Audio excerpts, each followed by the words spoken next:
Brian Cronin, graphic design and media professional.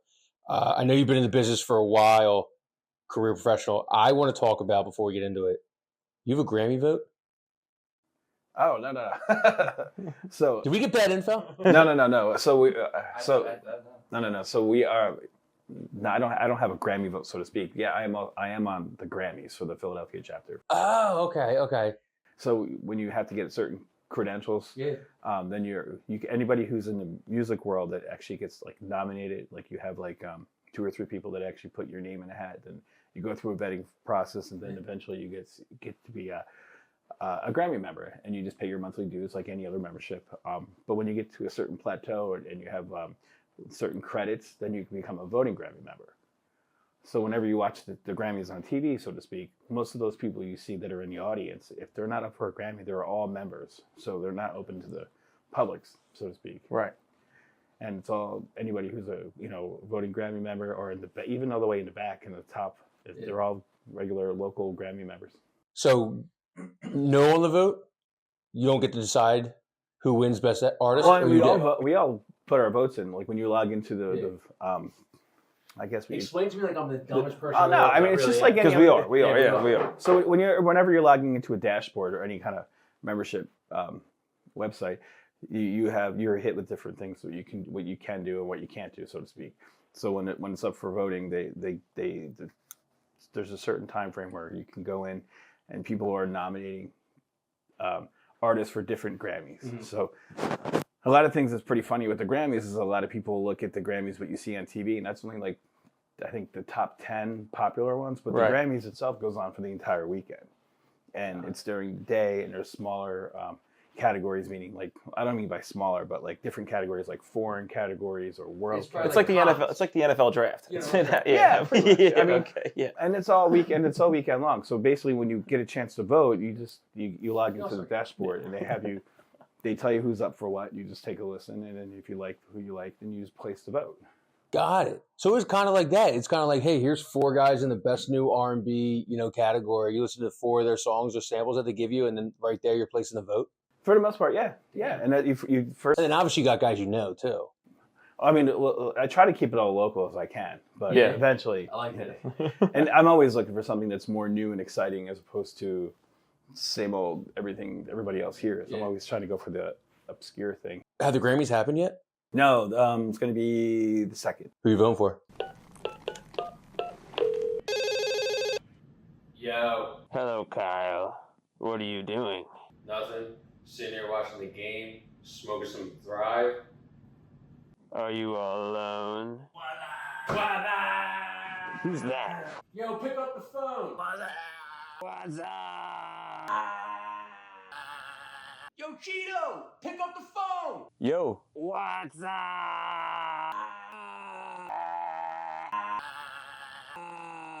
What you doing, son? Nothing. Just chilling. Killing. True. Can't tell you who I voted. We can't. They don't want you. Votes are already done. Yeah. Do they cast the ballots after? Do they tell? Oh, everything's already. No, the people who are winning don't know they're winning. But do they make the ballots public?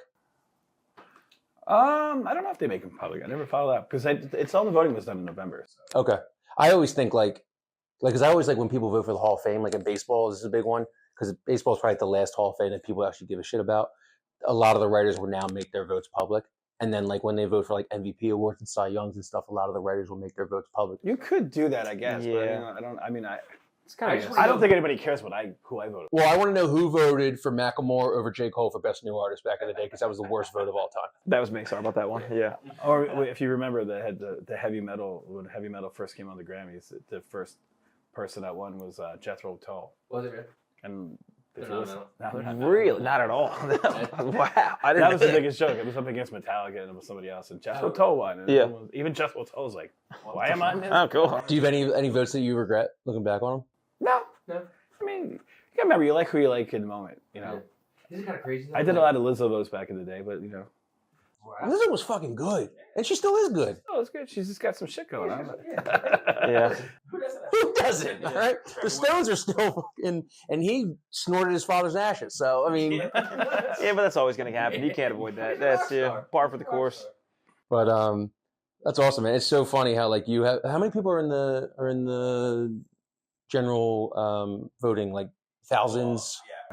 Yeah, there's lots. I mean, every major city has their own chapter, so to speak. So Philadelphia, New York, Nashville, and some people that I guess New Jersey comes over to Philly.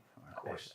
They always want to come over to Philly. They always want to be in Philly. Yeah, I mean, I don't really. It's always like the major cities. Houston has one. That's why we charge them $6. I was gonna say, yeah. Is there any rivalries? Like, where are you guys like in New Jersey? You're like, what does Little Rock, Arkansas know about the best album of the year? Do you have any like kind of like I don't personally. nothing across here? Okay, yeah, I'm sure it exists. Do you remember voting for one and being like, I made the right decision? Or like, do you have a voting story? No, not really. I mean, I'm new at it, so I've been a member for a while, but I'm class of 21, so Oh wow. so it's all new for me. Like I've been, being a member is one thing, but like being a voting member is a little bit different. So I'm very new at it. So I just kind of like follow. How'd you sneak your way into getting a vote? Just being there for a while? No, you have to have like 6 accredited things where your name is part of on something that actually was substantial. So that's how you What kind of like production wise, or if you played on the album, or you wrote something that would be somewhere. It's like the magazine publications, I guess. Like, Yeah, so that's how it works. And then with it's really cool. So Mirror Image also has a digital distribution through Sony The Orchard. So we're like a white label in a sense for independent artists. So having that statue and being able to nominate some artists who I thought were really great that I can put out there, I can actually have I actually have a way of nominating people myself now. Yeah. And if I'm working with somebody and if they're really good, we're allowed to put 2 nominees in a year, so each person. And then if it goes anywhere, it goes somewhere. But that's how everybody gets nominated first, and then it goes to the voting. If you could get in front of the Grammy heads and there was like a category that you were like fighting for, would there be any category at the top of your head that you'd be like, this should be in? No, but right now they just opened a new category. It's alternative jazz, which I thought was cool. Yeah. So it's a little bit more rocking sense. It's jazz. Like there's an artist I'm working with for next year. It'd be really great. He put out like standard rock songs in jazz. Cool. Like songs like, Zeppelin, That's Doors, awesome. Yeah. like all that style of music, and it's just all jazz. And it's like really, really good. What is his name? Carl with a K, Carl Latham. Latham. Okay. Yeah. Nice. Check him out. It's the new record. We just dropped it last week. It's Living Standards 2, last Friday. What do you listen to now? My music palette's very out there, so I listen to anything from new metal to singer-songwriters to some local hip-hop. It all depends. Who's on the playlist right now? Like who's the big go-to? You're driving down 76? I'm one of those bad person where I'm always listening to Sirius, so I'm just listening to XM Sirius. Who you listening on there? Right now I'm actually listening to Octane, so Octane's playing a lot of the newer metal stuff that I'm more into. Were you ever into metal? Yeah, I was a metal kid growing up. I was kind of one of those weird, they were called like emo scene kids back in the day. We would listen to kind of just like punk rock with like our well-to-do parents and be like, nobody understands us. It's like, hey, everybody actually deeply understands us. There's nothing interesting about us whatsoever. We're like, yeah, there is. We tried to take my mom out to dinner on Saturday, and my sister just had a kid. So we've got like this 1-year-old niece and everything. And they're like, hey, do you have any like, booths or anything? They go, no, we only got high tops. By the way, there's a punk show starting in about 30 minutes over there. Just this random brewery. And I was like, I think we're going to take the 1-year-old out and go. But it's so funny the amount of like new metal or punk scene. They'll just find where you had a story where you went one time. Was it hockey arena? A lot of times doing comedy, you just, a lot of the comedy shows I did earlier on were just, there would be a flyer that no one would look at. So a lot of people, like very nice people, just sitting in a restaurant, ready to eat their meal, and they're like, hey guys, about 15 minutes, we're going to get the comedy show started. And they're like, I just wanted to sit here with my grandkids and not have some pale orange idiot yell at me for an hour. But then I come in and I'm like, look, they're paying me to do this. I don't know what to do with you guys. So I think that sounds like what those metal shows were, is like they just spring on you. You really have no choice. You ever seen the Denny's video? Denny's video. Which one? You ready to fucking go, Denny's? Danny's video. There was a heavy, These heavy hitters are just going nuts, and then people are in the stands are just like pushing over tables. Denny's waitress gets thrown out of the way. Grand slams falling everywhere. So does that factor in? Do you go to a lot of like live music to kind of keep your vote? Like, all right, I'm in the scene. I understand what's happening. I mean, the live music and the stuff that I do locally is not really Grammy related, so to speak. Sure. So I do work in the live music, the local music scene. I did a lot more up into the pandemic. Unfortunately, I'm not going out as much as I used to, and it's just because there's lack of shows. Really? There's a lot of shows that are going on in the same like 6 or 7 venues, but there's not like anything it's a lot of it's like touring, a lot of it's like travel bands, and that's cool. I'm all about the travel, and sometimes I used to do a lot of showcases with my magazine. I would always feature. I have a music publication called That Music Bag, and we would feature a local artist. We would do a showcase with somebody. We'd bring in some traveling acts. I'm all about the travel. It's supporting the locals, or the locals supporting the travel. So then you could do like a swap gig sort of thing. Right. But there's no real good venues anymore. Why do you think that is? It's a general sweeping statement. I mean, There's no more good things. I mean, there's a lot of good venues, like meaning like if you go to like World Cafe Live, Sure. it's a great show. If you go Union to Transfer's right Union by me. Transfer, yeah. But these are like, but there's nothing like real that states like a local act. And unfortunately, a lot of the folks today don't want to go see anything new. Really? They only go out to see something they've heard, or if Or what's big on TikTok right now? TikTok, Yeah. whatever's trending, like as they're coming into town, they'll go see that. But they won't. There's not that many people like when in my generation growing up. We want to go do something fun. You just go out to a club and there's live music, and if you like it, you stay. Right. If you don't, you go to another place. So I've always looked for live music.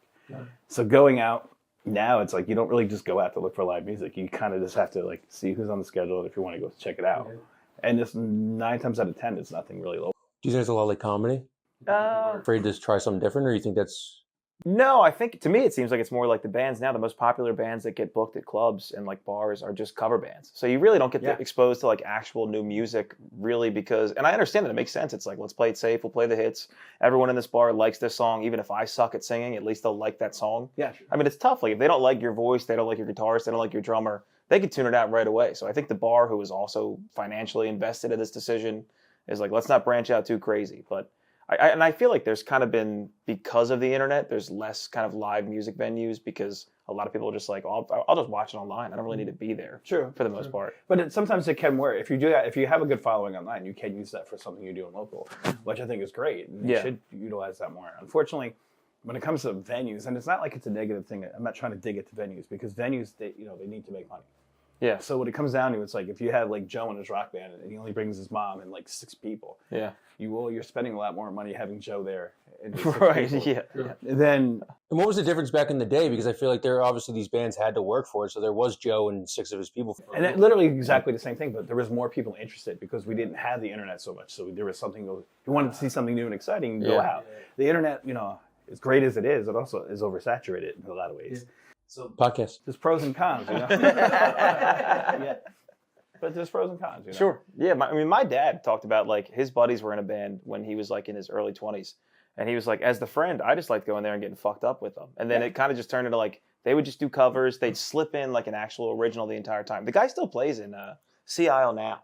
He's like a legendary dude. I can't think of his name. It's not LeCompte, is it? It's LeCompte. Is it LeCompte? Dave LeCompte, yeah. Dude, your dad was with LeCompte? Dave LeCompte was best friends with one of my dad's best friends. And so he would just go to shows. And early on, they were like, we just go there. As soon as you walk in, 3 shots of Captain, 3 shots of Jaeger. Let's get this thing going. Yeah. And then eventually he started developing an audience and then kind of like spread out more and more. But yeah, Dave LeCompte was my dad's boy back in the day. He's the Mick Jagger of the Northeast. I was at the Inlet down in Wildwood. Just a nice little happy hour. LeCompte's on the stage. All of a sudden, LeCompte's up on the bar. He's stepping over people's drinks, stepping over people's food, and just belting out the most beautiful solo you could ever. And he got his walker over too. He got that up there. You see this guy, and the 50-year-old women go absolutely nuts. He's got one trick where he swings the microphone around, hits every single time. Dude, he was setting up at a bar in Cape May, and I saw my girlfriend's wandering eyes. I said, not over here, sister. Focus on the redhead next to you. All right? That's awesome, man. LeCompte, what a legend. Yeah, man. Well, I mean, that's a good example of how music was. So people would go out just to go do that. Like your father said, you go and have a good time. Right. That's what it really was all about. Especially if you were friends with the band. You're like, oh, you're always automatically in. You get to be on the VIP list. Right. And you get to hang out. And then you get to travel with them. Yeah, that was the coolest part, I think it seemed like. I've always been a person that just likes going for live music. If I can find something new and exciting just to listen to, every once in a while I get like an itch that I want to hear something new, check out something new. And I'll try to find something. I'll go down to like Milk Boy has a lot of shows in the city, so I'll hit that up a lot. And then there's the Underground Arts is another great one. See some local. Oh, Underground, yeah. Chop still around? Yeah. And then obviously Union Trocadero, Transfer, yeah. but they don't. You mean the Troc? Yeah. I think you said Chop. Chops. Is there a child? No, there is a chop. There's a job there. The kids with these parents are going to need chops. I'm part of the problem. I don't go around the local music scene. You show me what's big on Twitter or on TikTok. You show me what's big on YouTube right now, and I'm like, all right. I just discovered Big X the Plug. It's been around for 2 years, dude. Come on now. I Even know, Vito so laughs bad. at that I too. know, it's so bad. But But it's not just you; it's everybody. I mean, Sure. you have to have something to excite you to go out and see it. Right. You have something else to do, or you can go down the street and hang out with your friends at the pub. True. You don't need to go out unless you're that person. Had that itch to go want to see something new. Not many people do that anymore. Do you think live entertainment can ever be back? What do you mean? I mean, like in a different way. Like, would AI or virtual reality, like, would that bring back live entertainment? Because, like you said, like, it's tough with all these middle acts. I feel like these middle acts are like where it's like no one can be like an indie show anymore, really. You have to be able to at least produce a couple 100,000 streams on Spotify or show somebody. Like, that's like us right now with like when we're booking guests or when we're trying to get indoors and stuff. Everybody just wants to know like how many TikTok followers you have or how many Instagram followers you have. It's no different for the musicians because it's like, if you want to, how many people are really your real fans? How many Spotify listeners do you have? Are they paid for streams? Are they not? Yeah. That's the thing. Yeah. If you have such a following in a certain market, you should utilize that market. Mm-hmm. Now, there's a lot of local artists that are in Philly that are still they've been around for like 10 years, so they still have their following. But, they don't play as much. They don't oversaturate the market, which is smart. They'll play like every 3 or 4 months. And then they'll come back and bring more of the people out. Because if you play a lot of folks will be like, I don't need to see them tonight because they're playing next week down the road. I'll go there instead. Or so the exclusivity kind of makes it more. The heart grows fonder. I think when the artist starts to come out and they get to know the venues that they're really good at, they should make that their home venue, so to speak, and like just focus on that show every few months. Don't need to oversaturate the market because again, like you're gonna just make your fan base thinner. Yeah, it's crazy though because like I feel like even with us, like in content, I'm in content full time. Everybody just wants more. They want more. They want more. They want more, and the algorithms want more and everything. And this is different than music. Obviously, I don't think a lot of fans are expecting. Well, it's the same. I mean, the algorithms is the same when it comes to music too. Music streams. But you can't put songs out every single day like we can put out videos. Well, because the video, I guess it makes sense that like the videos you're making are like literally made to be easily digestible. It's like this. Here's obligate 60 minutes or 60 seconds. I'll make you a video you can watch and then just move on. Where it makes sense that music is more of like you got to take 3 to 4 to 5 minutes to length of the song to get a full understanding of it. I always tell people, especially in marketing, it's a 3:30 and 3. What's that? Grab. You got 3 seconds to grab someone's when you're on the internet. Like you got 3 seconds to grab them to make them like you. If you get past that and you get to 30 seconds, you got 30 seconds. You hook them in, and then by the time you get to 3 minutes, you got your point across. Yeah, it's the 3:30 and 3. You try to get them within 3 minutes, and you can sell them whatever you have. Make them go to your website. Make them go anywhere to buy your music, see where you're playing, just to read your articles because that's the thing. What sets you apart from somebody else, right? And I'm sure even with content creating. And being a comedian, you have to try to set yourself different. You don't want to oversaturate and be like everyone else, but at the same time, you kind of need to oversaturate. Yeah. It's like a catch-22. So with music, I have with Mirror Image, we do Mirror Image Music Group. We're a distribution that we do for a lot of independent artists. Lately, I've been doing a lot of jazz music, but it's like anywhere on Spotify and Apple Music and wherever else you play your music, it's constantly, you have to keep it like the algorithm's going. Mm-hmm. And so I always tell artists like, got an album? Okay, great. Let's release 3 singles. And then we'll drop the album. But we have to do it within like 6 weeks increments. Really? So that it's kind of playing with the algorithm so that when you drop something and then you have a lot of PR and a lot of press and get a lot of radio play for the one song, people are gravitating to it. And then after a while, you start to fizzle out on everyone else's feed. Then you drop another one, and then boom, it's something new and exciting, and people go back there again. It's all about playing with the algorithms. Wow. And do you think that's why people a lot of times think, at least in Hollywood, that like what we're making now is just shit? Like it's just all Marvel movies, all big box office stuff and everything, because that's really like boom, boom, boom attracts people and stuff, and you're not really getting into like those small indie comedies or small indie horrors that were like so huge when like we came up and obviously you came up and everything. Like could an Animal House be made nowadays? Probably not, because it's not going to gross $100 million, or $1 billion worldwide. Like, unless Jim Belushi comes back to life. Exactly. Come on, please. I wish we could maybe. I mean, some of that AI is kind of scary because it's legit. Like, go off on that, because like I feel like that was a big thing during the pandemic. Didn't Drake release or they made like an AI song about Drake or something like that? And Drake put out like a this song and he used the AI voice of, I think, Snoop Dogg and Tupac. Yeah. And that was his way of like really going at the guy he was going against. Are you seeing that? I mean, I imagine like AI, if you're already like worried about the algorithm and marketing, I imagine AI is like just another feat. Well, it's just another feat, but figuring out. I was kind of worried that it was going to be, even during the presidential election, I honestly thought that AI was going to really, like, all this fake stuff was going to come out, but it hasn't done it yet. Right. And if it has, you know, I mean, obviously in your social media, you'll see some AI crap. Yeah. And that's just get you to be stuck or to watch it for 3 minutes. Mm-hmm. But I don't really see it being that big. Virtual reality, I mean, for instance, there was that band ABBA that came out. They put out a brand new record, and ABBA's from like the 70s. And what they did is they did these avatars of themselves from the 70s. They performed backstage. Yeah. But their avatars were on the stage as their younger selves. They're probably hot as hell too. Yeah, so which was kind of creepy and weird. Yeah. Remember the Gorillas? Weren't they kind of like ahead of their time? Remember the Gorillas? Gorillas may be original AI idea. And I was listening to the Gorillas the other day. They came on 104.5, and I was like, holy shit, the Gorillas! Like, how did they tour? That's Feel Good Inc., dude. That's all it is. Yeah. Pretty much. Yeah, they were around like late 90s. Late 90s, early 2000s. Yeah, that's right in our wheelhouse. I just saw a thing about the movie The Brutalist that just came out recently. It was the guy that directed it won Best Director. Adrian Brody is the lead in it, and he just won Best Lead Actor in for the Golden Globes. And in between the Golden Globes and the Oscars, which I just found out was like a ramp up process to the Oscars, is the Golden Globes. And they just found out that to perfect, he's like Dutch in the movie, to perfect his accent, they added slight bits of AI throughout his dialogue. I'm not surprised. Yeah. And then now it's kind of like, well, we just gave him Best Actor for a Golden Globe. Should we rescind this? Technically, it's not his full performance. And then they used AI to capture some of like The Brutalist. It's like about like brutalism and like building structure. And I'm sure there's more to it, but I haven't watched it. I mean, but I mean, if he's getting an award for his actual acting, so his voice is a little bit altered. I mean, it depends on how. Yeah, but Leo lived in a bear. Yeah, if you're Leo lived in a bear and he had to win. If you're Timothy Chalamet and you've been a sexy little boy playing Bob Dylan for a year, I'm going after that AI about The Brutalist. That's gonna piss me off, man. I'm not gonna like that. Yeah, I mean, eventually it's just a way of life now. So it's just like probably right. Yeah, If you had to do winters in Cape May, yeah, you've earned it. You've earned it. I just went to a jazz music conference. It's called the Jazz Congress. It lasts 2 weeks ago in Manhattan, and there was a guy there with this VR headset, and he was showing off the capabilities that him in his studio does. So I put it on. It was the creepiest thing because it was actually live performance, people standing in front of you, and you're literally standing in front of the singer as the singer standing and performing. And as you're turning your head and turning this way, you see all the other musicians, you see everyone else, you're watching the drum.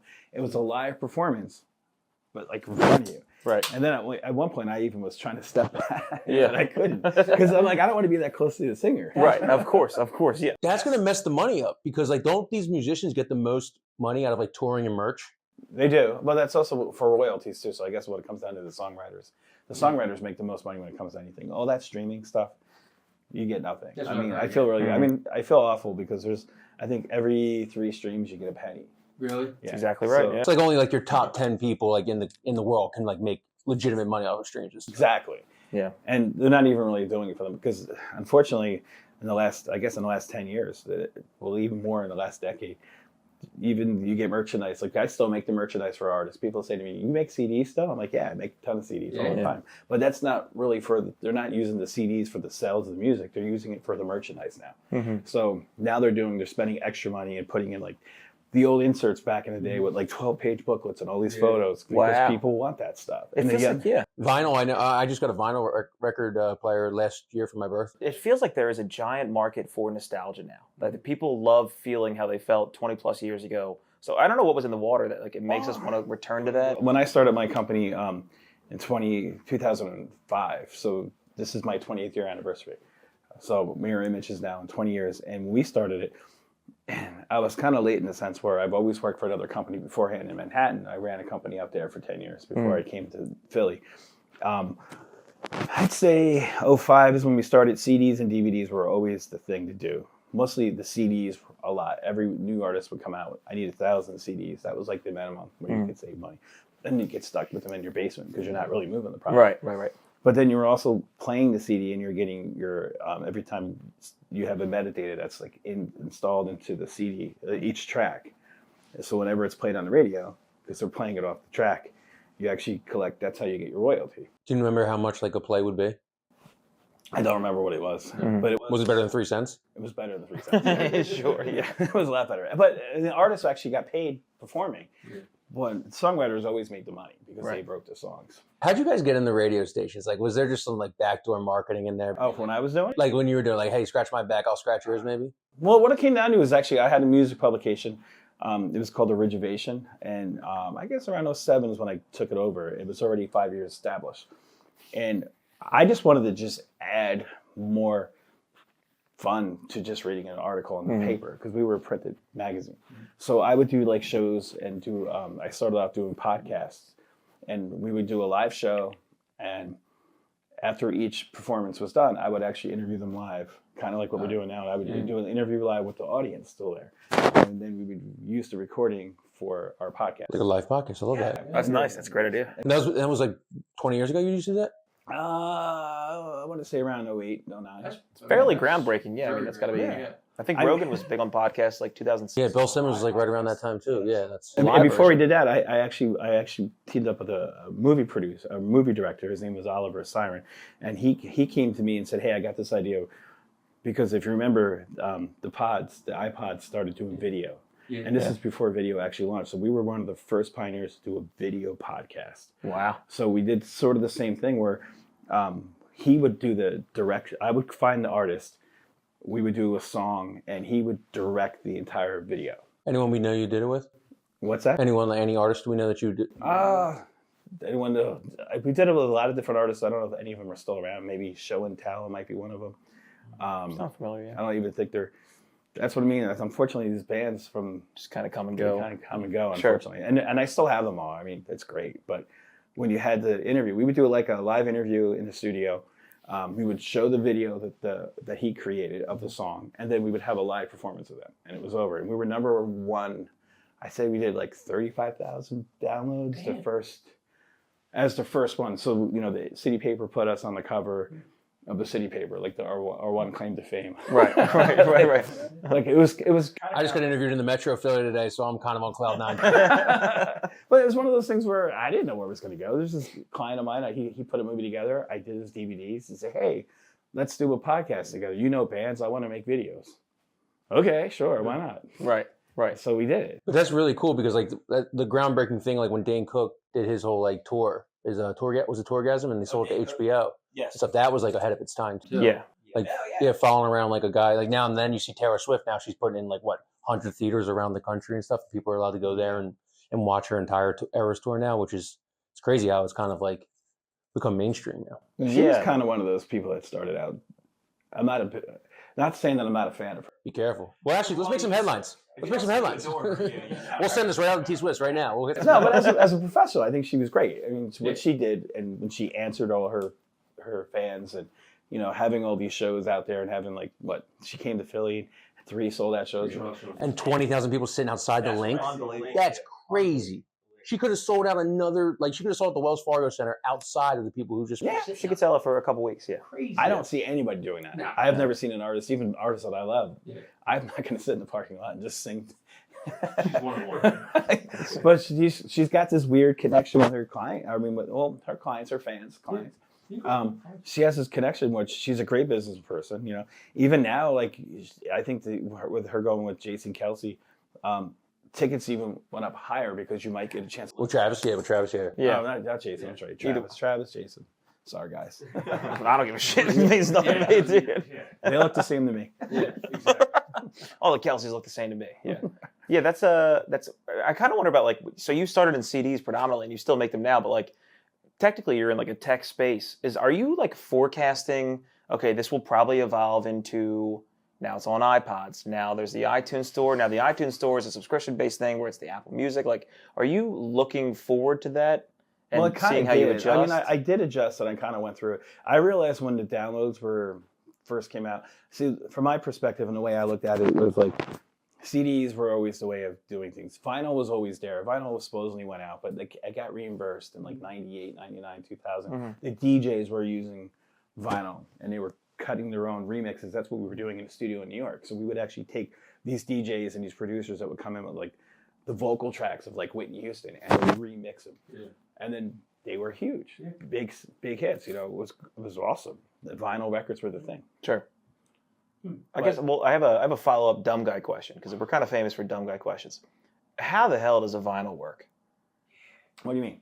I don't understand how having something that just kind of follows grooves throughout makes noise. Because it's basically like the noise or it's like, I guess it's being cut and grooved into it. The sound patterns? The sound pattern, it's all being cut. And it has to be done in like a specific, it's called the lathe. And the lathe cuts it all. So for instance, we still cut vinyl pieces all the time. And it's basically the sound is like, is being cut into the grooves of the actual master lacquer itself. And from there, or you take the lacquer and you make plates, and from metal plates, and then from metal plates, you fill it all up with the wax, or the vinyl itself.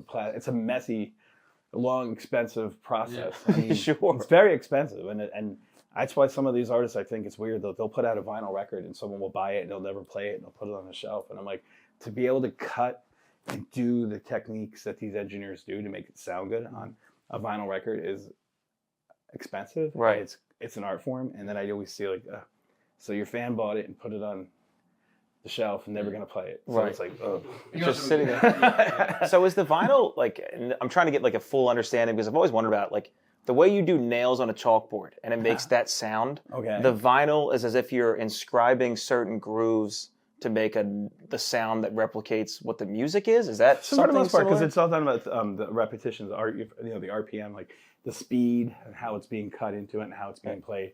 Remember, sometimes if you go too fast, it would sound like Alvin and the Chipmunks or something. Or go reverse and like Dark Side of the Moon, it would talk to you about the devil. Yeah, the devil's here. He's the that president. Stuff was all, that all stuff happened that never really was. That's a crash. Probably sold like 1 million more records on Dark Side of the Moon to the cult. It was so funny because when I was saying about, we were doing the CDs and the millennials, I guess you can say, they didn't want to carry CDs anymore, so they put everything, and they downloaded everything, and we knew that the streams were going to happen. We knew streaming was going to happen eventually, but they downloaded everything.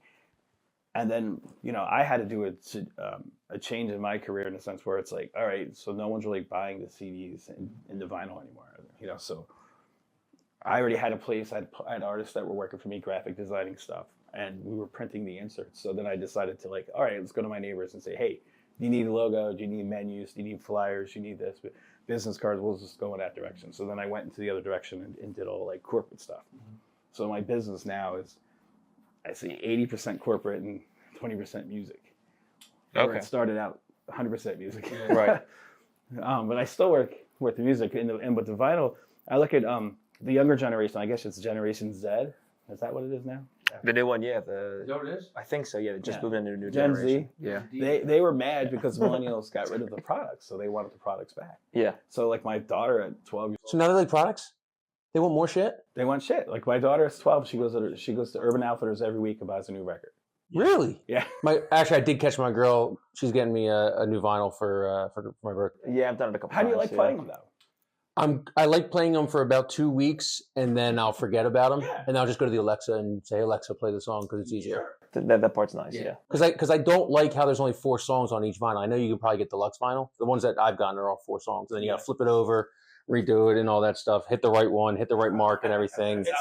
I feel like I'm a trad wife churning butter. It's a total contrived version of what you think's going to happen. You think you're like the scene cuts in where you're putting the vinyl on, the whiskey on the rocks you're holding is in your hand, your wife's got her glass of wine. Yeah. In reality, it's like you being with your girlfriend, you're both drinking Miller Lights. You're like, I can't fucking figure it out, hon. I'm trying to hit the start of the goddamn song. And I can't hear when it starts. I like this riff, and I want to hear this riff, and we're gonna find this riff. Yeah. Let me start all over again. You got to pick it up and see it. I do like the staticky though when it does hit. Warmth. I like that. Is that what they call it, the warmth? I mean it's tube. It's analog. Mm-hmm. So analog has a warmth. See, that's the whole reason why everything switched to digital when it went to compact disc, is because the players back in the day for the vinyl records weren't good. Yeah. Mm-hmm. And so the players for the CD was better. Mm-hmm.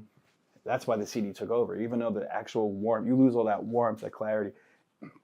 Going to a digital is too perfect. It's too like in your face. So the warmth, the only way you can get that back is if you have a good engineer that knows how to use a lot of like tube compressors and stuff and try to warmth up the digital recording, so it fools you to think that it's A lot of engineers could do that. Sure. And so that comes out really cool because you think about it, you're putting everything in like why it's called a compact disc is you're compressing everything to little data, so the laser can play over and over again. And then we compressed it more to put it onto our phones and onto our iPad. Yeah, and then when you made your MP3s, everybody would take those CDs and then compress it again. So you're looking at your two biggest enemies of all time, right? Couple 9-year-olds on LimeWire downloading illegally. I had LimeWire too. I did it. I'm innocent. Hey, fellas, I don't know what you guys did back in the day. No, I was on LimeWire Club was great, Penguin. Yeah, were you on LimeWire too? I had LimeWire. Yeah. Sure. Would you call yourself like a music executive, like when you're doing it, or no? Were you calling yourself like a music executive, or? I wasn't executive. I was just working for a company at the time, you know. I was an operations manager for a mastering studio called True Tone in New York for a while. We had 3 locations, where one location was the factory where they made the cassettes and the CDs, and the other location they did like this on-the-go shop where artists would come in. I need 10 CDs for a gig tonight. Can you burn me 10 CDs? And we had these little robotic machines that would like burn 10 CDs for the people, come and go. And then and then they had the mastering studio suites where they had 2 suites. One was the analog and one was the digital. Where they make the compact disc master or they made the vinyl masters. So did you make your money off of like plays and streams, or we didn't ruin your career, right? No, I wasn't part of that. I was really just the guy who said, "Oh, you want to come in? I'll schedule you some time." And Yeah. It's pretty perfect. I didn't want this to go off the rails, you know. Like you literally ruined my career. I mean, it's technology. It's gonna happen. Exactly. What do you think's next? Like, what is like next if you could see kind of like 5, maybe 10 years down the line? I mean, it's always going to be streaming. I mean, I think it's going to be more VR. Like, you know, seeing that guy at the jazz thing when I was playing that headset, I'm seeing it's going to be more of that kind of stuff. Surround sound. The Cosms. There's one in Dallas and there's one in LA, and they're big sports like arenas, but they're like high level 8K cameras, and it basically feels like you're sitting on the sidelines watching a football game or something like that, or a basketball game. I know what you're talking about. Yeah. Have you seen those videos? I haven't seen it, but I know what you're talking about. Like it's basically like taking the sphere and being like being in a restaurant and being able to watch, like, you know, the Rolling Stones play right in front of you, and here's Mick Jagger just walking up, and you pay $45 for a reservation instead of $120, $200 for a ticket to the Link or something like that. Well, they said they were going to do that. Like during the pandemic, if you remember, a lot of artists that maybe were doing with your comedy, they were all doing virtual house shows. Yeah. So a lot of the house shows, you know, you sit home because you were bored, so you would pay whatever the $10 cover it was, so you could like watch your friend play for him or do some stand up on, because you needed to support each other. Yeah. You were stuck at home, but during that time is when they decided they were going to start doing that direction. Is like, so you can go to the show, pay $300 for the big ticket, be front row, or you can pay $45 and watch it from your home. And I think it's going to be incorporated with the whole VR set, where if you're home, you can actually be there watching, you know, somebody on stage. And now, with the new, what was it, the Apple Glass? Yeah, like the VR stuff. Those things, that was so cool. I don't know if it caught on, but It like, feels like it's made for people who want to stay at home for nefarious intentions. I hate to say. If you're sitting there with the VR set, something bad. I do agree with that. Like, I feel like a lot of people like nowadays just want to be at home all the time, and that's got to obviously kill live entertainment. I just feel like we got to get out. We got to get out. I'm the opposite, man. Like, I always get yelled at because my wife's like, "You always want to go out." I'm like, "I'm tired." This is my off day, and we're recording a podcast right now. It's like it's like it's so much better than just sitting and scrolling an algorithm that's just feeding you videos and feeding you pictures, and you're just like trying to find this dopamine. And it's like, why don't you just go out to a show, or go out to a comedy show, or go out to a live concert, or go play some ball? Definitely true. Well, it's human interaction. We need it. We need the, you know, eye contact when you meet somebody. Looking online, you think you're looking at them, but they're over here, but you're up here. And right. You're not even really looking at each other, and you lose that. Like, even for me. That's bad though, because I didn't even look you in the eye, because anyone that knows, I showed up late today and I couldn't even look Brian in the eye. Dude, It's like, hello, how are you? I just walked right into the guest room. You had like a quest in your. No, I was just personally. I was a dog. I was a dog who peed on the ground, and I couldn't look at you. You had the toilet paper around your lips. You're like, did you get in the bathroom? I didn't want the magazine to the forehead. No, yeah. I mean, I wonder about, like, as a guy that I guess we're like young adulthood into like the early '90s, late '80s. When you could start burning CDs for ladies to tell them that you love them, how huge was that? The mixtapes. That had to be incredible. They probably thought you were like Steve Jobs. Yeah. Like, I mean, that was great. Here, you so much. I made this for you. Yeah. And then you see it at their house and it's scratched up, and they have like they're using it as a coaster. Oh, yeah. Now you gotta check yourself. Like they played it through the Walkman so much times that it's scratched up. She must have felt my love through it. She didn't even listen to it. She could just tell. Yeah. I don't know what the new to answer your question about what the new technology is going to be, because I haven't seen what I know at one point Sony always came out with new things, and when compact disc was going out, they came out with this mini disc thing, which was like a tiny little CD inside a plastic thing, and that was supposed to be the next big thing, but you couldn't put any art on it, and it was just more compressed stuff. Everything that it's more and more compression. And as you see, that people really want that vinyl. They want that love of the playing it. Like you're enjoying listening to the you said the warmth, the crackling, like that. People want that again. And everything's so compressed in your headphones and your pods. It's like you need to.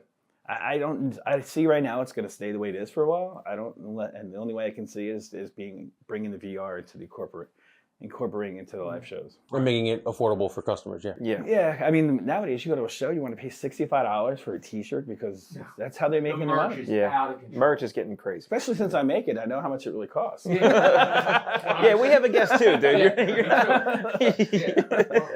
And I'm like, wait, and I get it at a nice wholesale price. So I'm like, a Gildan T-shirt with just like a print of Taylor Swift's face. It's like, yeah, that'll be $44. Yeah, it's like I just bought that for $3. Yeah. My daughter's one of those people though, because she's 13 and take her to a show. All she wants to support the artist. She just wants to buy like 10 things of merch. I'm like, it's like $500. That's sweet, but it's tough to try to negotiate that. Negotiate that down. You can get two. Honey, your heart's in a good place. You want Christmas presents though? Yeah, I love that too. Like that's a nice kid's brain to be like, I have to support the artist. It's like, honey, the artist could buy our house 445,000 times. They're okay. They're a-okay. Don't worry about it. And I want to show my support, and I get that. Of As course, a fan, you want to be like, You gotta take her to Union Transfer to the Troc. You gotta take her to like grimy grunge bands that need their 10 shirts printed because they might be able to get gas. well, she's starting to get to the age where I can start doing that eventually, I think. Yeah. But yeah, to say your point, I think the Troc closed like 10 years ago. Yeah, really? Yeah, it did close. It was pretty brutal. It was bad toward the end there. They said it was pretty grimy in there. Yeah. But I heard someone might be buying it like right around the whole time. Yeah. With the Right, 76ers coming up here, but who knows? I went there after it reopened very briefly and then closed again and saw John Mulaney live. And I remember the lower back of my back itched for 2 weeks. So whatever's happened in those chairs, Troc, if you're listening, please just fix it. It hurt. I was just a small boy at the No, time. there's always stuff like that happening. Yeah, I thought so. What are some of I your, kind of figured as much. What are some of your favorite stories from like the 90s and the 80s from like just going to like shows and stuff? Like what do you remember seeing? I guess it's more like the slam dancing, and that's always, What's that?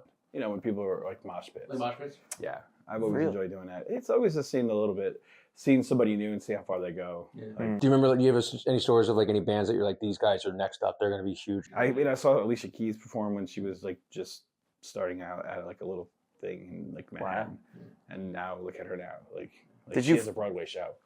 And that was something you could tell when you were watching her, like at such a young age, you kind of... You can. I mean, obviously, it's hard to say. Like when you look at somebody and you see the talent in somebody, the raw talent, you can tell they're going to go places. But then, unfortunately, it's sometimes that whatever is going on in their personal life, it doesn't happen for whatever reason. But that doesn't say they're not successful. A lot of artists always think that they have to be a successful musician only when they make it famous. And I know so many successful musicians that do music full time, make a good living, and they don't have, and you never even heard of them. And that's okay. Like you don't have to be a famous musician to make it as a full-time musician. Right. And that's one of the things I started doing. For I guess 8 years ago, I started helping out with different music conferences, and then I would start my own. So last year, I started with my friends and my partners. I created Play Music Conference, and it was just like for two reasons: play or play, play music. Right. And we did during the day. We had educational moments for musicians. We brought in folks from distribution. We brought in producers. We brought in publishers. We brought all types. We brought the industry on panels, and we did workshops so that musicians can learn. It's not just about how they can make actual money doing their stuff and becoming an LLC and just learning like how to do the right taxes and everything else and invest in their own career.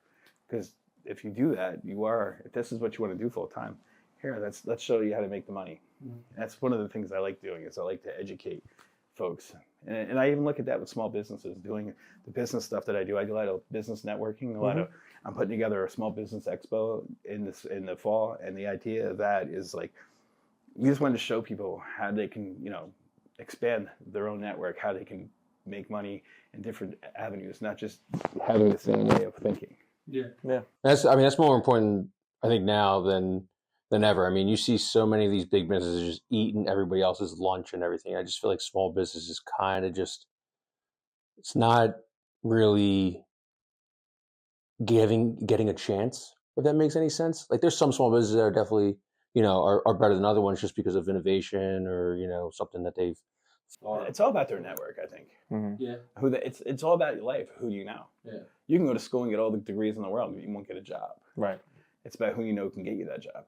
And is it, I kind of like, I feel like there might be like, maybe it's a misnomer about these like networking events where a lot of the interactions kind of seem like they might be inorganic, and then how do you move to the next level past that? Do you feel like that's the case now, where it's kind of more people like, hey, I'm a merchant kind of selling my wares. What do you have? What do I have?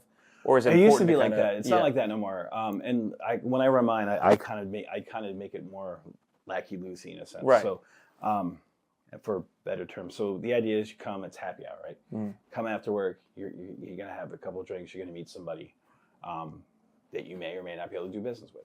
That's okay. Mm. The idea is have an open mind. You don't know who you're gonna meet. I mean, I can't tell you how many. I got the biggest clients in my life just meeting somebody randomly at a bar. Right. You never know where it's gonna turn. So it's all about not trying to sell yourself when you meet somebody, because if I just sat here and talked about me, you'd be like turning off, like, I don't want to talk about you. Right. Like, you just got to like listen to other people and do a follow-up, and maybe you can grab a coffee or a cocktail afterwards on another day when it's just one-on-one and figure out if you can actually work that way.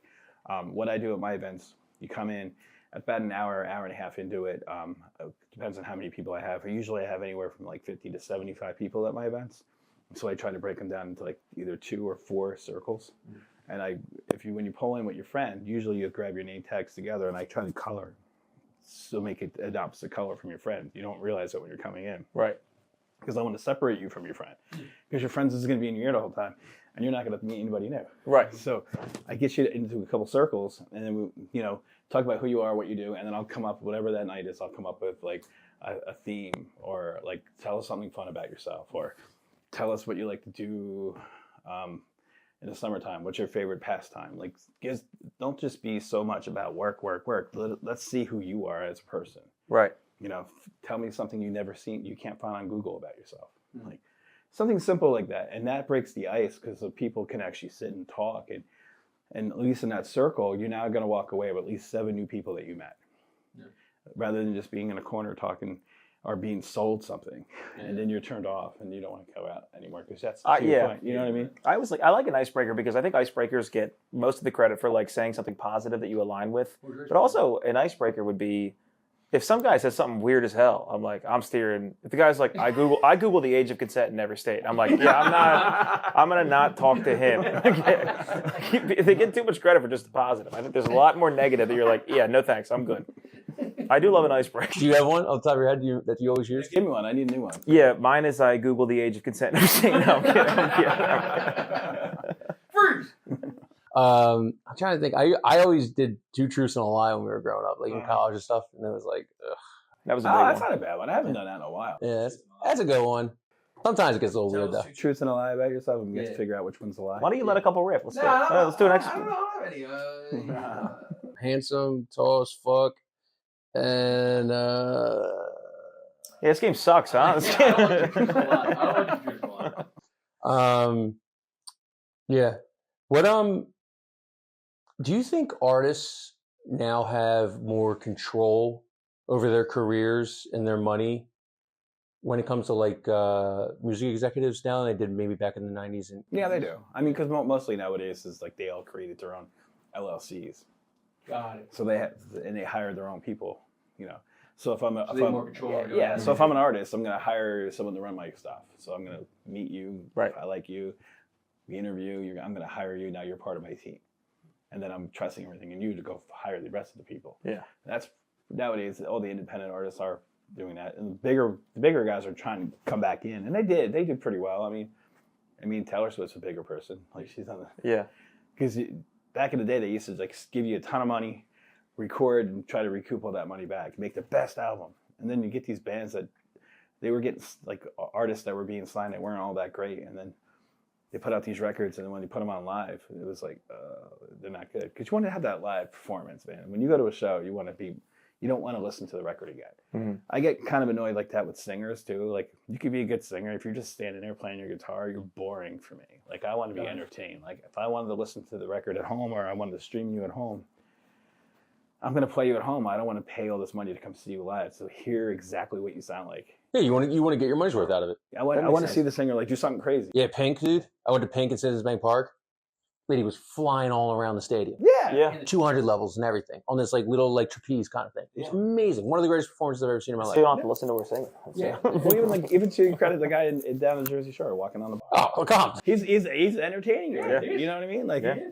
I know I just want to point out, I feel like the SoundCloud era really muffled like people's like way to get to stardom because like now people think they can just like look cool, make some music, and they can blow up when like before you have to go out and make fans. Exactly. Yeah. I know I'm not in the podcast, so if you guys want to cover that. No, you're good. But yeah, I just always thought that the SoundCloud era was cool and all, but like if people think they can just record some songs, look cool on the internet, and they will be famous. And it's, Which like, ruined, does kind of work. Yeah. That's why they're going off a I mean, template TikTok, that works. yeah, Well, TikTok kind of did that. Yeah, I mean, yeah. The mumble rap generation is one of the worst things we've ever allowed to happen. Yeah. I think I blame the pandemic because people were bored and they were on TikTok. Yeah, that's really what it is. Like, you guys are getting too creative. Enough's enough. It seems like Congress said the same thing. They said, yeah, shut this shit down. They're making No, mumble but rap. to the point, the SoundCloud was good. People always thought that they had a SoundCloud. They had the opportunity to be like the next big thing. Or even like there's so many different cloud entity, like Bandcamp's another one. And if you remember like the auto-tune, everybody was doing auto-tune. Like people who couldn't sing, they've had auto-tune since like the 80s. You just didn't realize it until then they use it all the time. When someone shouldn't be singing is using auto-tune. Yeah, but I know Jay-Z made Death of Autotune and went right at T-Pain, but man, when T-Pain rapped Wisconsin and rhymed it with Mansion, You just can't beat it. Unfortunately, Autotune won. the two big ones, T-Pain and World of T-Shirts, the two big auto-tune guys. But I kind of wanted to ask about, I was reading about you, and like, it seems like it's not just music. So you get into like, I saw like lawn signs and like any kind of like business promotion. Yeah. Is that right? Like, I mean, so in the past, obviously the past year, I imagine there's a lot of lawn signs, especially over the election. Is that something you dealt with? Are you kind of juggling that? Not really. So the local politicians, sure. But I mean, the lawn signs you see everywhere, any local art, not local artist, now I'm on the music world. Any small local artist, Donald any Trump, business out there needs to have, when it comes to marketing in general, and it's print marketing or even digital marketing, a person needs to see something like 6 or 7 times before they actually keep it in their head. So if you keep driving by and you keep seeing that yard sign, by the 6th time you're going to remember it. Okay. It's like a repetition. The same thing when it comes to digital. You're like, oh, you saw it and you forgot about it. Right. If you do it like with being a printer, which is great, door hangers is a great thing because it was an old thing from the 70s and 80s, put a door hanger because it's illegal to put stuff in the mailbox. Put it on the door, come home, you're annoyed with it, but at the same time you like it because if you need that service, you're going to keep it. Yeah. It's going to go on the refrigerator or something for whenever you need that person again. Realtor magnets that had the Eagle schedule on it. One of the greatest inventions of all time. Have you seen them? Dude, I had like years on my fridge. We never threw them out. Yeah, I do that for a lot of my clients actually. I have a couple insurance people that do that where there are little pictures on the top and it has Philadelphia football and it has Philadelphia baseball. Yeah, and we use the same colors, but we can't use the logo. It is funny. Yeah. My parents know when the Eagles played in 2009 in January. Like it stays up there. Yeah. Oh it's that, and then also like Chinese food places. We have their menus from back in 2011. Everyone had a cupboard. Yeah, everyone had a drawer for it. The yard signs became really big again, and I guess during the pandemic, they've always been around for businesses, but in the pandemic, when people wanted to support their kid graduating school. Oh my God, I hate those. Your kid graduated high school, dude.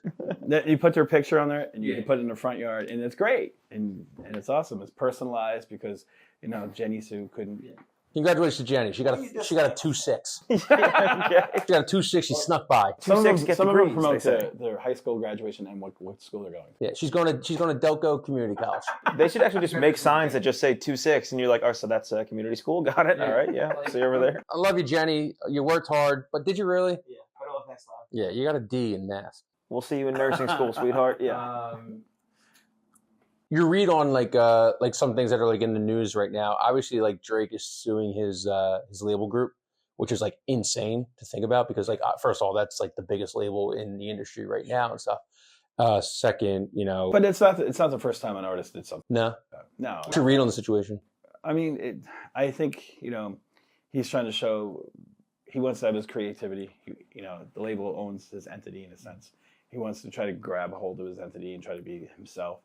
Also, it shows that he's standing up against, the big guys in a sense. It's trying to show like his fans are going to follow him no matter what. I don't know if he's gonna. He's a big fan. Yeah, big here. But I don't love know what how you're far saying it's right going to now. go because these kind of things usually settle off behind the scenes and you don't really know what's going on. So you don't think this will have any change for the industry? Because I was kind of on board being like, you know what, maybe he knows it's over and that Kendrick crushed him, and that the last thing he's going to do going out since he has all this money is to take someone down with him.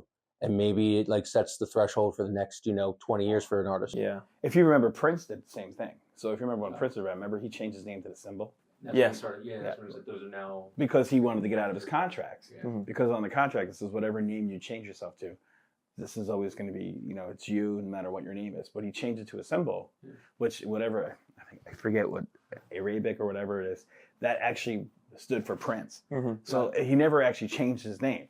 That's why I thought it was pretty funny, where the artist formerly known as Prince, but it was a great marketing ploy. Yeah. But he. Oh yeah, that golden like hieroglyphic looking symbol. So that was his name. Great marketing ploy to make the record company more money. Even calling the himself record the company symbol couldn't sue him because his name is a symbol now. So did he win that basically? Yeah, he did. Oh. And then he wanted to take back all his own category. Because I thought you said because his name in Arabic was Prince. He had to put I think one more record out as Prince with them, and then they owned the former stuff, and then when his new stuff came out, it was the new stuff, and then he wound up throughout years he wound up re-recording those songs with a new recording, so now he can get those songs back. That's what T Swift did with Scooter Braun. Scooter Braun. Yeah, that makes sense. That it's more of like a kind of a tug and a pull between not necessarily like Drake and the guy he's beefing against. It's really like a UMG, I guess it is, Universal Music Group. Huh? What do you mean beef? It's not beef. Well, he's kosher. He's Jewish. So it's because it's over. Because Kendrick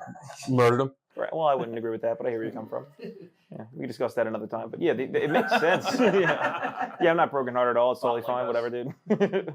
I'll listen to him on a vinyl. I'll do that. Yeah, but as a fan, you're still gonna listen to him anyway. Regardless. That's what it seems. Oh yeah, once they start putting his music on Spotify, he'll go to aubreygraham.com and find Drake's new stream deck. Which I imagine, like in the late '90s, early 2000s, a lot of those rappers created their own labels, I guess, to escape that kind of, feudalism almost. In music. They did, yeah, definitely. Yeah. Especially like Death Row. Right. Yeah. Right. All that. Yeah. That's a tough label to come up with. Yeah, to be like, and just held everybody off the balcony by their ankles and was like, "We're gonna pay me royalties anyway." Lucian, you see that Snoop now owns it? Snoop now owns it? He just took it over this year. No way. Last year. Yeah, so he owns Death Row Records now. Wow. Yeah. That's so funny. That's why you see him everywhere now. He's been popping up ever since he went to the Olympics last year. Yeah. Now you see him on T-Mobile commercials. Yeah. Now I follow him on Instagram. He's funny as shit. Wow. Yeah, he looks like an inner city volleyball coach now. It's just crazy to see. Maybe you got some hobbies or something interesting about you and everything. We'll cut it and make it good. Oh, okay. I mean, yeah, sure. I mean, when it comes to mirror image, like, when it comes to designing printing, so I'm always doing websites, and we're creating the digital platforms for a lot of the businesses out there, like home healthcare companies and plumbers, your local your roofing companies. Like we'll do not only will we do their graphics and behind the scenes, but we'll run all the digital as well as the print market. Now I got to ask you. Do you let the plumbers come up with the creative, or you like just sit this one out and you take the pipes off? Depends. Depends. 9 times out of 10. Depends what their customers wear. I need your content first because, especially if I work with like 4 different plumbers, I don't want to be the person coming up with the same content because how can I separate myself from the other 3? Right. So I want your content, and then I want to be able to spin it so it sounds like it's coming from you, and then we'll fix that. Got it. Maddie's got a friend who has a great company. He's an exterminator. It's called Mug a Bug. Mug a Bug? Yeah, so it's basically like a robber like taking a bat to like a bug. Yeah. My buddy, it's really my buddy who's loosely licensed to be an exterminator who truly gets hired to go stomp on bugs in people's houses and then charge them X amount of money after 2 hours. So he might be giving you a call to kind of juice it up a little bit. Sure, it's fine. Yeah. What's the craziest proposal you've gotten for somebody to be like, I want it printed on this? Do you have one? I did. I had a roofer that wanted me to print. No, not a roofer. I had a bricklayer. He wanted me to print business cards on slabs of brick. Like he was going to get the red brick and. Because I'm all about printing different textures, and I do wooden cards and I do metal cards. And that's fine, but he was going to take a big old red brick and he was going to slice them down to the size of business cards.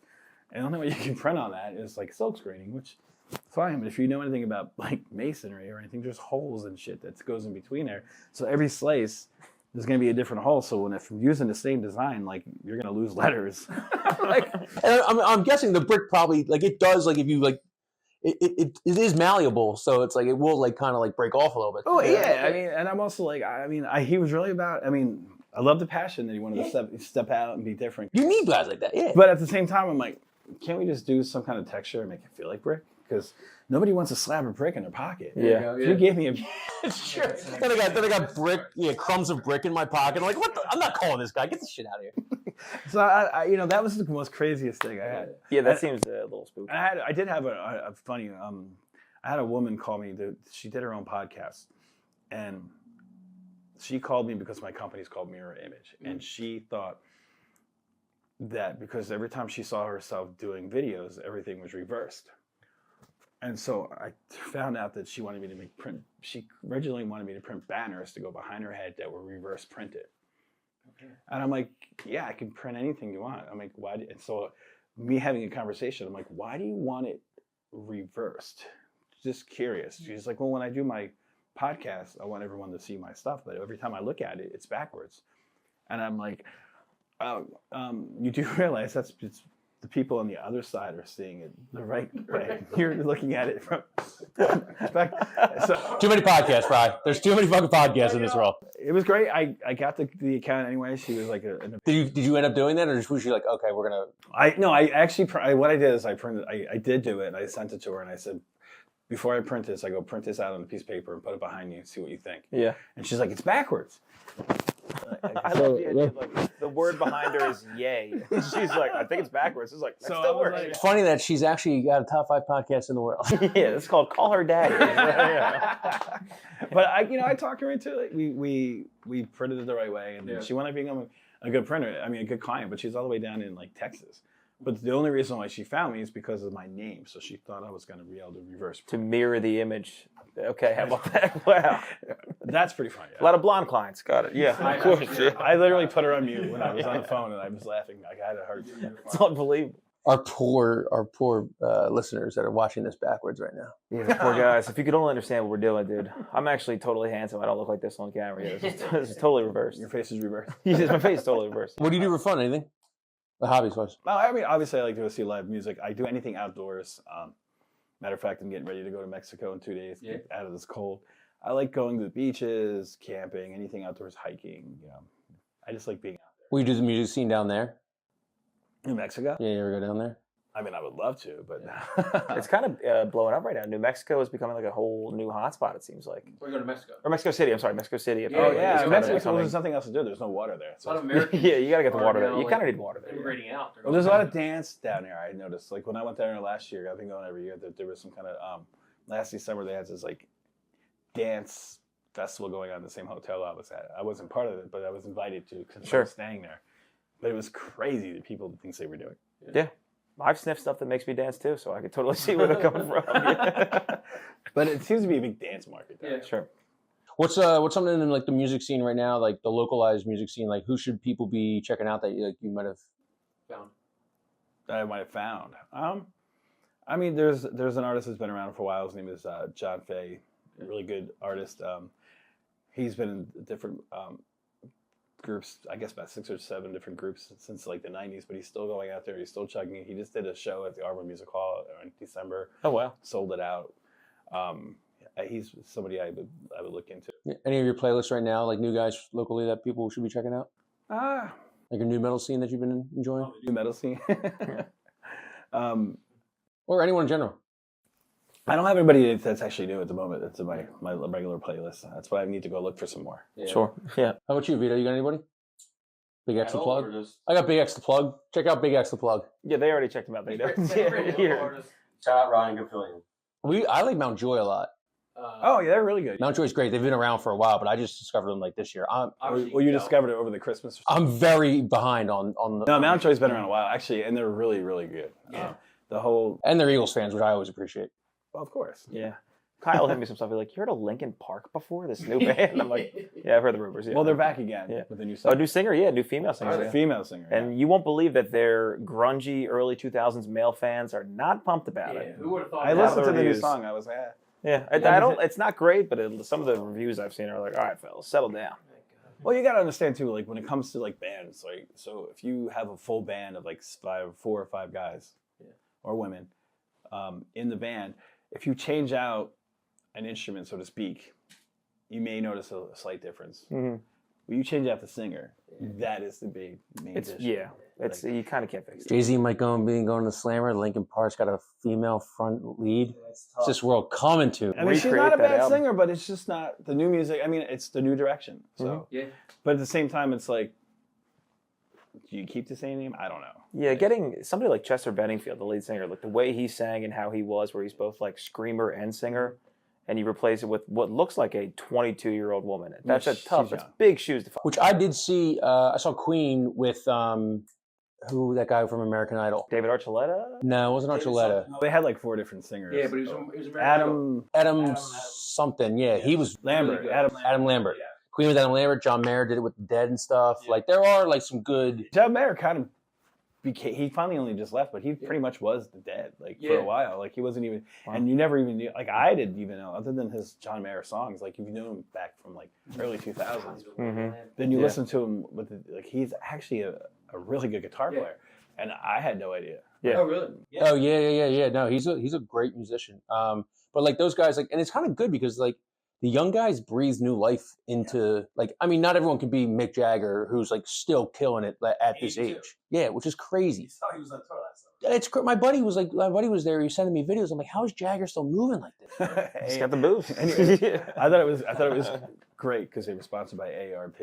Oh, good. Which was phenomenal. I like that. Which I thought that was a great sponsorship. That's a perfect one. And it proves that you can be 82 and still rock. AARP and Werther's Originals were sponsoring this tour. Yeah. Depends. Anything else you want people to know where they can check you out? You got a website or anything? Oh for yeah, other of course. stuff? My website is newmirrorimage.com. And if you want to check out music, we put probably 5 or 6 different articles a month. We used to be more frequently, but we're now amping up. You're online or you like so public? Online. It's online now. It's called thatmusicmag.com. Was it hard parting ways with the magazine? It was. Yeah. I mean, I feel like you like the ink underneath your fingertip. I do. Yeah. Well, people always loved it because it was something to read. I was great when you walk in the city and you're on a bus and you see a magazine sitting on the seat. Yeah. You knew that people were reading it. You know. Sure. And it was great. But nowadays you don't really know because the attention span and we're all part of it. Our attention span's like we're like. Mm-hmm. Like I said, the 3-second rule. Like Yeah, you get me. You send me an email over 2 paragraphs. I'll read the first couple of sentences and then I'll come back to that later. it's something we're all trained to do now. Yeah. I don't know why. It's like, how dare you think I have enough time on my hands? It really is. It really is unnerving. I remember like back as a kid, I used to just like sit with my thoughts. Now as an adult, I'm like, I can't even conceive of the idea of just sitting and thinking. It's unbelievable. I gotta go outside. I have to be distracted from myself at all times. It's the Thank God TikTok's back. Yeah, I went 12 hours. I went on Reels and I was like, I'm getting back on Club Penguin. I can't do this anymore. Yeah. Zanga back? MySpace around? Yeah. We're going to Tumblr. That was the joke I saw yesterday when they brought back TikTok. Someone's like, I'm looking for my MySpace password. Yeah. Get back on that LimeWire. Everything's behind a fucking subscription now too, on a paywall. It's just so annoying. It's like I do want to learn about like my buddy sent me an article that he was in. He works for the Eagles. He's like, hey, I'm in this article, but it was behind a paywall. I was like, dude, I'd love to read about you, see what the inner workings of the Eagles are like behind the scenes with the training staff. But it's like, I don't want to read it and pay $100 a year for a subscription. Yeah. I just kind of want it if it's good content. I always believe like if it's good content, you'll find a way to monetize it without a subscription base. I don't know if that makes sense. The Inquirer, like I know nobody that reads the Inquirer anymore, and they're still raising their prices. I think Sundays. I think they only have the Sunday paper. But even that, like the Sunday paper was like that. Yeah, but even like online, I don't know anybody that reads the Inquirer. I mean, and they continually raise their prices every 6 months and everything, and they make it absolutely. and they make it god awful to cancel it. It's like predatory in a way. Not in New Jersey anymore. They're making it so it's supposed to be as easy to sign up as to cancel it. That's a new bill that just got passed about specifically gym memberships, where it was tough. Where if you want to cancel a gym membership, you have to go to the gym and show your ID to cancel the membership. When I signed up, how do you clicked two think Planet buttons. Fitness did so well? Yeah. You're a straight point. Nobody had to go down here. Oh, I have to go down here and cancel. And that's what I think it is. I think they found a way to streamline thoughtless spending. Where basically when you leave like an Old Navy and there's all those trinkets and here's a soda, here's this and that. You buy it, you're like, I'm already spending $50. What's $2 more? I think subscriptions are just being they'll forget they're spending $8 a month. That's Eventually exactly they'll what it forget. is. I mean, for a while, I actually go to Planet Fitness and use my membership, but there was times I wasn't, and it was just sitting there, and I was like, it's just $10, but I'll go there next month because that's I think most people's like, I'll go back next month, and then now I saw the new ads; they're $15 a month now. Yeah, so it's bad. That's also a really brutal, capitalistic one of you're basically having to confront your financially healthy self has to look at your desired healthy self, and you say, look, I'm not using this membership. And then the financially healthy one to keep you doing is oh, so you don't care about your body anymore? You're just going to give up? It's well, yeah, I never use it anymore. And it's well, so I guess you're just kind of throwing it in the towel now, and then you just never cancel it. And then you have it for 35 years. I got a membership. It's still here. I'm still paying for it. Yeah. Well, I mean, that is actually affordable. And I think for what my perspective is I go to the gym on there, an hour and I'm out. I don't need to socialize. But there's people that go to the gym in my town where it's $200 a month and you just sit there for hours. I pay $160 a month. And I'm like, why are you paying $200 a month? I pay $160 a month, and I go 45-minute classes maybe three times a week. So that's part of it, though. It's an LGBT month? It's crazy, dude. It's crazy. I don't know why. I like the place, but I don't know why I do it. I don't use it. You're doing hot yoga with goats, too? Yeah, dude. Go to medium yoga. No more hot yoga. Go to chili yoga. Dude, if I was at a Soul Cycle class and I saw your tall ass peek up from one of the bikes, I'm calling the cops. Dude, I used to date a spin instructor. Never again. I hate spin. Yeah. Hate spin. Well, it's also you can't date her. Are you trying to catch up with her? Yeah. I was always behind. Always behind. Eating dust. That is a terrifying. All right, this might be your last one, but the idea of being in a spin cycle class and there's a woman in front of you and you're on a bike and you're trying to speed up, that's going to reactivate some not good parts of your brain. There's a woman on a bike in front of you and you're like, oh, I gotcha. We go to position 2. It looks like I'm trying to chase her. It does. That's probably why they do it. That's why you keep going back. That's what it is. And then you have the calves later on in life because you run that spin cycle. Position 2 and 3 looks like I'm chasing this small 5'2" woman, and I'm just not getting anywhere. We're both not getting anywhere. Congrats, you called her. It's all right, I gotta go back to Planet Fitness, I guess. Exactly. Well, Brian, thanks, man, for coming on. Yeah, thank you so thank much. You guys. It was a lot of fun.